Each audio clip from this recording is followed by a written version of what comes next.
It happens every year, but it's taken on added significance because of the war in Ukraine, a parade to commemorate the Soviet victory against Nazi Germany 77 years ago.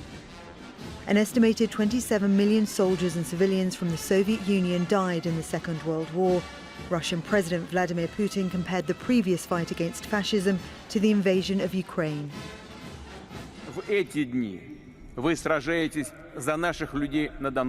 You're fighting for our people in Donbass, for the safety of our motherland, Russia. May the 9th, 1945 will forever be perpetuated as a triumph of our one single Soviet people, of its cohesion and spiritual might and perilous exploits, both at the front line and at the home front.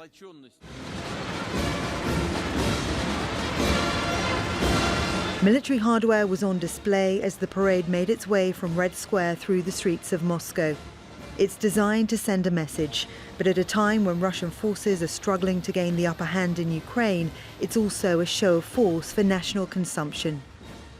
This war appeared to be much more difficult and bloody than we expected. We expected that this will be a battle for Donbass. Will continue probably until the middle of summer, and then, based on the result of this battle on Donbass, new political decisions will be made. With few outright victories in Ukraine, some Russians had feared Putin would use this occasion to announce national mobilization and formally declare war against Ukraine. That didn't happen. Instead, Putin said Russia must ensure there is never another world war. Ukrainian President Vladimir Zelensky had a defiant message for Moscow. On February 24, Russia launched an offensive step. The same mistake has been made by every occupier who's come to our land. We have survived various wars, and they've all had one ending. Our land was planted with bullets and shells, but no enemy was able to take root here. This is a day that unites most Russians in remembrance and national pride. But Ukrainian and Western leaders say Russia's invasion of Ukraine is repeating the horrors of the past. Victoria Gatenby, Al Jazeera. And we have a team of correspondents across the parade and the developments in the Ukraine war. In Ukraine, Asad Baig is near Slavyansk and Hoda Abdelhamid is in Kyiv. But first, let's head to Dorsa Jabari, who's in the Russian capital, Moscow. Hello there, Dorsa. Just how different is this year's parade in light of that military operation in Ukraine? Well, the first thing that was noticeable was the speech by the Russian President Vladimir Putin. Within a minute of that speech, he started talking about his reasons as to why he decided to send in those Russian troops into Ukraine. He said that he was forced to, it was a preemptive rebuff to aggression. He accused NATO and the United States of planning to attack Crimea, which Russia annexed in 2014. So he really spent most of the time when he was addressing the crowd to talk about the so-called special military operation that Russia is carrying out in Ukraine. And Vladimir Putin said it was important that the people of Russia understand that this was done for the security of the country. He also thanked the military men who came to this parade in Red Square. He said some of them came directly from the battlefield in Donbass. What was also different this year was that there were no foreign leaders present during this event. Usually there's a number of foreign dignitaries that are invited to attend this parade, but this year none were invited and none were in attendance. There was also supposed to be a number of air shows that would be taking place over the skies of Red Square, but according to officials from the Kremlin, citing weather conditions, they have all been canceled. There were supposed to be 77 aircrafts to signal the anniversary, that is the 77th anniversary of the Victory Day here in Russia, but that's been canceled. So there was just a different sense this year, but certainly Vladimir Putin very much in command of his decisions, reiterating to the Russian public that his decisions to go into Ukraine is just and that they will be victorious yet again. And also, how is the rest of the day going to unfold to mark this occasion?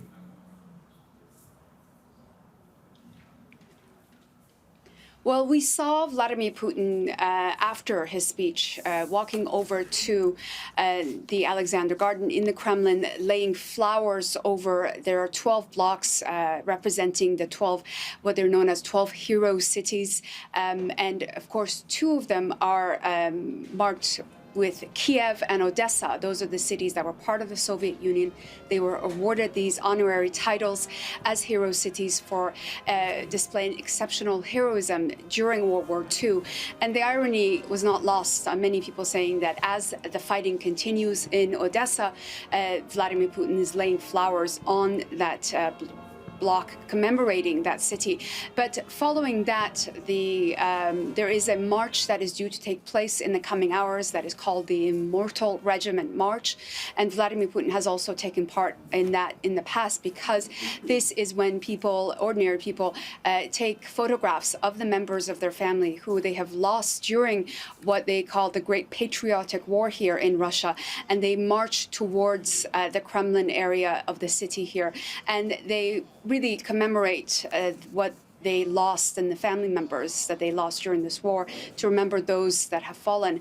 It's a very long and emotional journey that they make towards the center of Moscow, and it's also carried out throughout all the other cities across Russia.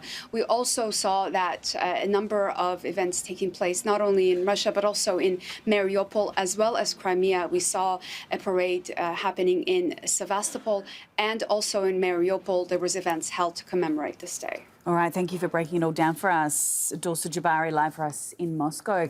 Let's head to Ukraine now, where Hoda Abdelhamid is in Kyiv. Hoda, despite the victory parade in Moscow, there's obviously still a war going on where you are. What's the toll so far for both countries? Well, indeed, there is a war going on, and President Zelensky a short while ago gave another of his video statements he's so famous for.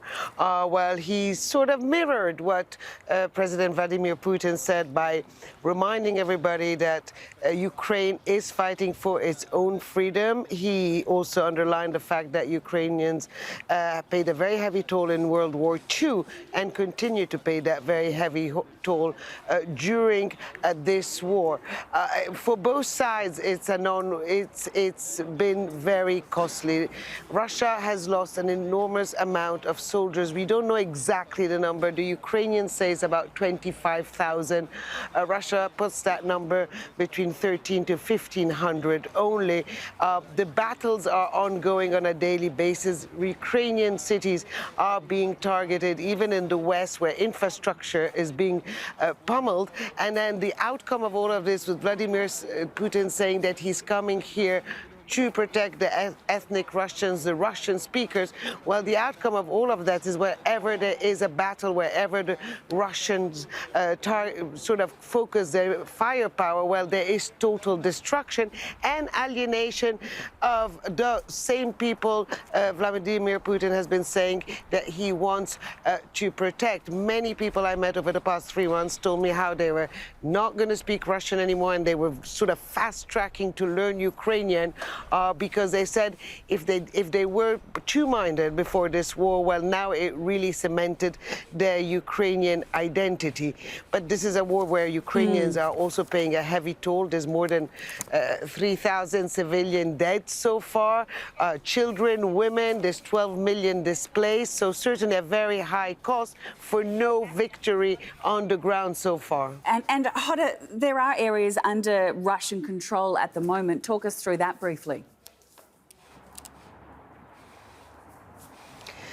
Well, there is the Kherson region, which is south of Ukraine, that is now fully under control of the Russians. Actually, Kherson was the first regional capital to fall under Russian control at the beginning of the war.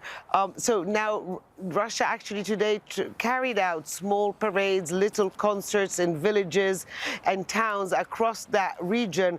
We saw some picture of that on social media. But by and large, we were there just a few days ago. The people of Kherson have fled. And when we talked to them, many described a very dire situation, saying that nothing was functioning anymore. There was no pharmacies, no banks, that people were bartering. I remember one man telling me that he was exchanging eggs for cheese and so forth. So certainly, and we asked them who stayed behind. Well, they said that Russia was bringing people from the Crimean Peninsula. So certainly maybe an effort to put some show of victory there, but the people of that region are not there to assist to it. All right, thank you very much, Hoda Abdelhamid, live for us in Kiev. Let's head to the east of Ukraine now, where Asad Beg is standing by near Slavyansk. Asad, what's happening on the ground where you are? Well, just in the last hour or so, we're not far from Mykolaiivka, and we've heard and seen that getting hit by the Russians. Now, we heard the incoming, and then we saw the smoke rising behind us just in the last hour. Now, elsewhere in the east, the Russians continue to try and take territory, and the aim, as they've stated, is to take the east and the south and essentially landlock Ukraine. Elsewhere, we know that the Russians have paraded in Mariupol, even though Ukrainian forces still remain at that metalworks plant. And what we've heard from the authorities here in the Donetsk region is that 15 locations were targeted. The Russians have used airstrikes, missiles, heavy artillery, as well as tank fire. Now, we've just gone through the town of Kramatorsk. Now, that had a population of around 200,000. It's down to around 40,000. Now, what's very striking is when you go to places like this, it's a bit of a ghost town. What strikes you is the silence. You tend to hear the birds singing and the dogs barking, occasionally disturbed by the sound of artillery fire. And just to give you an example of something that we saw today was we saw a little girl out in the street holding the hand of her mother. And just for a second, the few people that were there just stopped and stared, because that's not a sight that you often see in many of these towns and cities that are in the firing line of the Russian forces. So it is the Ukrainian people that are facing the brunt of this war. There's queues at petrol stations, there's limits on how much fuel people can buy, but the fighting still continues across the east as Russian forces continue to try and take more territory.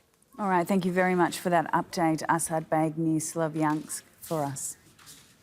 Let's get some further analysis now with Theresa Fallon, who's the director of the Centre for Russia, Europe, Asia Studies in Brussels. She joins us by Skype from the Belgian capital. Theresa, thanks for being on this news hour. As we heard from our correspondents, there was a lot of commentary in the lead up to Putin's speech that it could be used to officially declare war. But while it was a defiant speech, he made no major announcements. How do you interpret that? I think it's very significant. Many Russian analysts said that we shouldn't put so much emphasis on the May 9th Victory Day celebration in Moscow. And so the high expectation that that Putin would need to refurbish all of the soldiers by declaring war, he could actually have national mobilization of the population and draft more soldiers. But in the speech, he did note that Donbass is Russian territory, so you cannot declare war on your own territory. So the narrative coming out of Moscow is that this is Russian territory, and there are other ways to get more soldiers. I mean, when I lived in Moscow, sometimes people would just be rounded up at the metro station in a very ad hoc fashion. So there's no need really to declare war on this. And my take was that it was a very somber event. It was very, Putin actually moved very smoothly. He walked, he had no mistakes, really.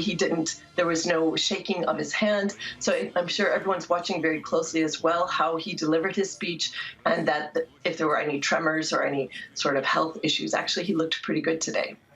Theresa, he's also continued to use rhetoric around Ukraine's defenders being Nazis while evoking Russia's victorious World War II past. Has Putin successfully fused those narratives, and how would that be received by Russians?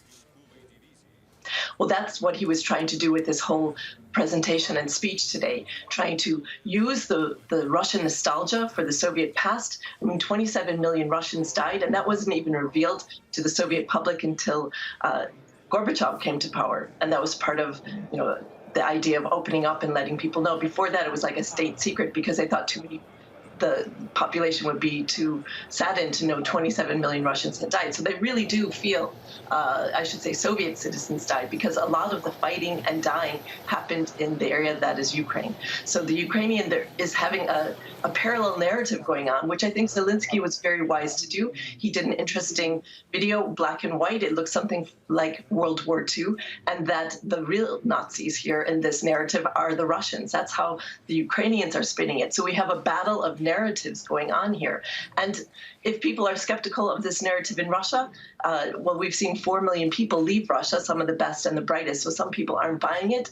The rest kind of might want to believe this because if you grew up in the Soviet Union, Ukraine was always part of it, and they might feel comfortable with this narrative. But the younger people might not be buying into it as much. And how would his speech be received abroad, particularly by the likes of Germany and the rest of Europe?